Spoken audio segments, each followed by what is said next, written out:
அண்ணன் சிங்கம்புலி இயக்குனர் அவர்கள், நடிகர் அண்ணன் சிங்கம்புலி அவர்களை மேடைக்கு அழைக்கிறேன். அண்ணா வாங்கினேன். இப்போ நடிகராக இயக்குனரானே தெரில, மகாராஜாவுக்கு அப்புறம் அண்ணன் என்ன சொல்லணுன்னே தெரில. ஸோ மகாராஜாவில் அண்ணன் நடித்த ரோல் எனக்கு ரொம்ப பிடிச்சிது. ஸோ இதுக்கப்புறம் அண்ணன் வந்து காமெடின்னாங்க, இப்போ வில்லன் ஆகிட்டார். ஸோ இந்த படத்தில் அது டேரக்டர் எப்படி என்னால் டிஸ்கிரைப் பண்ண முடியும்னு தெரில. ஸோ ஒரு சூப்பரான ஒரு ரோல் பண்ணியிருக்காரு அண்ணன். ஒரு வார்த்தைகள். ஊடக நண்பர்கள் அனைவருக்கும் வணக்கம். எல்லாரையும் சந்திச்சத ரொம்ப மகிழ்ச்சி. நான் எல்லா மேடையிலையும் பயமில்லாமல் பேசிடுவேன், நகைச்சுவையாக பேசிடுவேன். அந்த நீங்கள் கேட்குற 30 நிமிஷத்தையும் அந்த எப்படி போச்சு இந்த நேரம் இல்லாமல் கூட நான் பேசலாம். ஆனால் எங்கள் ஸ்கூல் வாத்தியார் முன்னாடி உட்காந்துருக்காரு. எங்கள் டீச்சருக்கு முன்னாடி நான் எப்படி பேசுகிறேன்னு தெரியலை. உங்களை எப்படி ஆதி என் தம்பியை எப்படி சினிமாவுக்குள்ளே கொண்டு வந்து இவ்வளோ பெரிய உயரத்தில் அவர் இருக்காருன்னா அதுக்கு ஒரு பேசிக்கான ஒரு காரணம் எங்கள் டைரக்டர் சுந்தர்சி சார். அதே மாதிரி தான் என்னை 97 என்னை அசிஸ்டன்ட் டைரக்டராக யாருமே என்னை சீந்தலை. யாருமே என்னை சேர்த்துக்கலை. 7 வருஷம் ஒரு அசிஸ்டன்ட் டைரக்டராகவே அலைய முடியுமா சொல்லுங்கள். ஆனால் ஃபஸ்ட்டு படம் அருணாச்சலத்தில் எங்கள் சார் தான் என்னை சேர்த்துக்கிட்டார். அதுக்கப்புறம் அவர் என்றைக்குமே என்னை விட்டு போன்னு சொல்ல, போய் படம் பண்ணுறான்னு சொல்லுவார். ஆனால் அடுத்த படத்துல எல்லாம் நீ வேண்டாம் அப்படிலாம் சொன்னதே இல்லை. நான் தான் அவர்கிட்ட சொல்லாமல் ஓடி போயிட்டேன். இந்த படத்தில் பற்றி பேசணும்னா, ஃபஸ்ட்டு ஒரு நாள் நான் ஆதி தம்பி எப்போ பார்த்தேன்னா, எங்கள் டைரக்டர் கூட பார்க் ஹோட்டலில் எல்லோரும் உட்காந்து சாப்பிட்டுக்கிட்டு இருந்தோம். இப்போ கொஞ்சம் லேட் ஆகிடுச்சு, 1 மணி ஆயிடுச்சு. என்கிட்ட கார் இல்லை. அண்ணே நான் உங்களை இறக்கி விட்றேன் அப்படின்னாரு. என்னை கொண்டு வந்து 1:15 நைட்டு வீட்டில் கேகே நகரில் இறக்கி விட்டு போனார். நான் மறுநாள் கேட்டேன், என்னை எப்படி உங்கள் கூட நான் பழக்கமே இல்லைன்னு. என்னை ரொம்ப பிடிக்கும்னேன்னாரு. இவர் ஃபஸ்ட்டு என்கிட்ட சொல்லும்போது, அண்ணே என்னோடய படத்துலேருந்து நீங்கள் இருக்கணும்னு நான் எல்லா டைரக்டர்கிட்டையும் சொன்னேன்னே, ப்ரொடியூசர்கிட்ட சொன்னேன்னே, எல்லாத்துலேயும் சொன்னேன். அவங்க டேட் இல்லைம்பாங்க, அந்த கேரக்டர் இவர் சின்ன கேரக்டராக இருக்கும்பாங்க. யாருமே வந்து உங்களை உள்ளே இழுக்கிறதுக்கு அது சப்போர்ட்டிவாக இல்லைண்ணே. அவர் டேட் இல்லைன்னு சொல்கிறாரு, அவர் அந்த காசு கேட்குறாரு, இதுன்னு சொல்லி எல்லாமே சொன்னாங்கண்ணே. இன்றைக்கி நான் முடிவு பண்ணுற இடத்துல இருக்கேண்ணே, நீங்கள் வரணும்னேன்னாரு. அதுதான் ஃபஸ்ட்டு என்கிட்ட சொன்னது.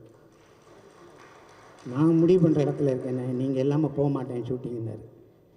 எல்லா பேரும் ஷூட்டிங் வந்தோம்னா டைரக்டர் அங்கே போய் ஸ்பாட்டில் போய் பார்ப்போம், அசோசியேட் சீன் சொல்லுவாங்க. ஃபஸ்ட்டு கேரவனில் வந்து உங்களுக்கு ஓகே வேணே, காலையில் சாப்பாடு வந்துச்சா, ரூம் எப்படி இருக்குது, கம்ஃபர்ட்டாக இருந்துச்சா, வேறு எதுவும் பிரச்சனையானே, எதுன்னு கேட்டுக்கிட்டே இருப்பார். அப்புறம் நட்டி சார் நிற்கிறாரு, எல்லாத்தையும் பார்த்து நின்றுக்கிட்டே இருக்கையில் நான் எல்லோரும் கூட ஈஸியாக பழகிடுவேன், பேசிடுவேன்.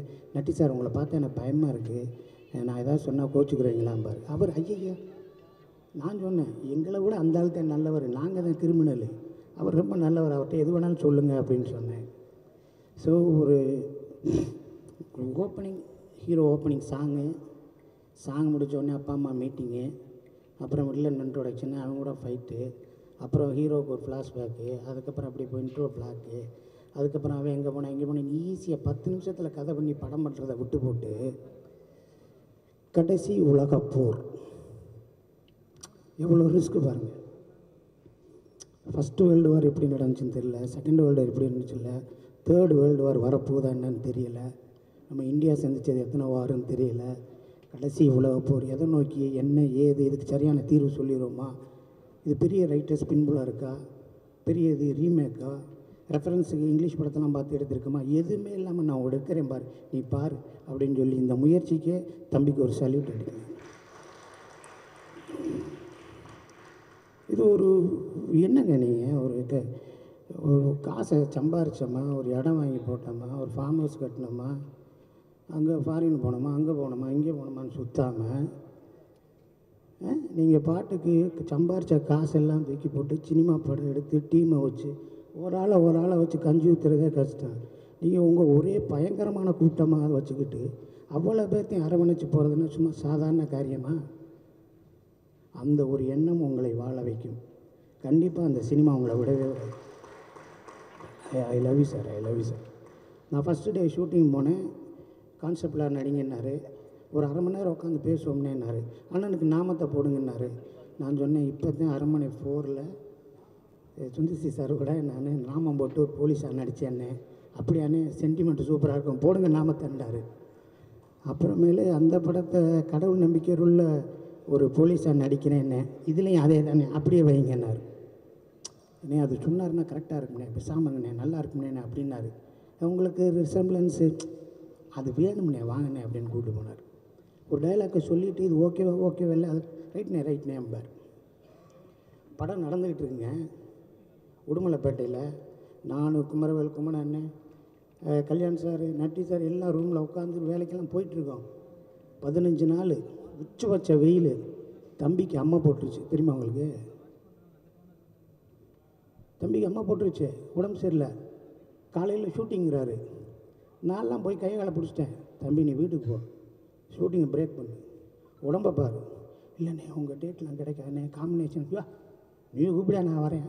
யார் யாரையா வரமாட்டான்னு சொல்லு, நான் ஃபோன் பண்ணுறேன். இந்த படத்தை கூட வேறு படம், இந்த படத்தில் போய் நம்ம கிளிக்க போகிறோம். நான் சொல்கிறேன், தம்பி உடம்பை பாரு.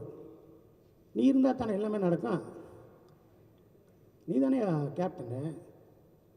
சரின்னு சொன்னேன். அதுக்கப்புறம் மறுநாள் சரி கிளம்பி போகலாம்ட்டு ஊர்லேருந்து வந்தார். அதுக்கப்புறம் டைரக்டரை நான் பார்க்கும்போது டைரக்டருக்கே நான் தான் சொன்னேன், தம்பிக்கு உடம்பு சரியில்லை சார். என்னடா அது சொல்லவே இல்லையா அப்படின்னு சொன்னார். ஸோ இவ்வளவு அர்ப்பணிப்பு இருக்கிற ஒரு ஆள் கண்டிப்பாக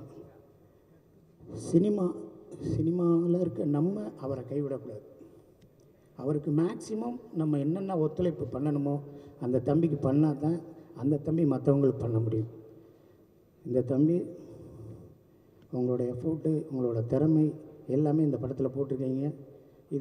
இதுதான் ஃபஸ்ட்டு. இது ஒன்றும் இல்லை, நம்ம டைரக்டரே வந்துட்டார், அவர் தொடங்கி வச்சுருக்காரு. அதுக்கப்புறம் வருஷத்துக்கு 2 படம் பண்ணுங்கள், நல்ல படமாக பண்ணுங்கள், நிறையா செலக்டிவாக பண்ணுங்கள். உங்களை நேசிக்கிறதுக்கு நிறையா பேர் இருக்கும். ஓகே, கடைசி உலகப் போர் வெற்றியை நோக்கி இருக்கும். எல்லோரும் சப்போர்ட் பண்ணுங்கள். ஊடக நண்பர்கள் அனைவரும் ஒரு இளையவருக்கு செய்கிற சப்போர்ட்டு தான் நம்ம சினிமாவுக்கு, தமிழ் சினிமாவுக்கு செய்ய போகிற மிகப்பெரிய சப்போர்ட். அனைவருக்கும் வாழ்த்துக்கள். எங்கள் டைரக்டருக்கும் வாழ்த்துக்கள் சொல்லி முடிச்சுக்கிறேன் சார். நன்றி சார்.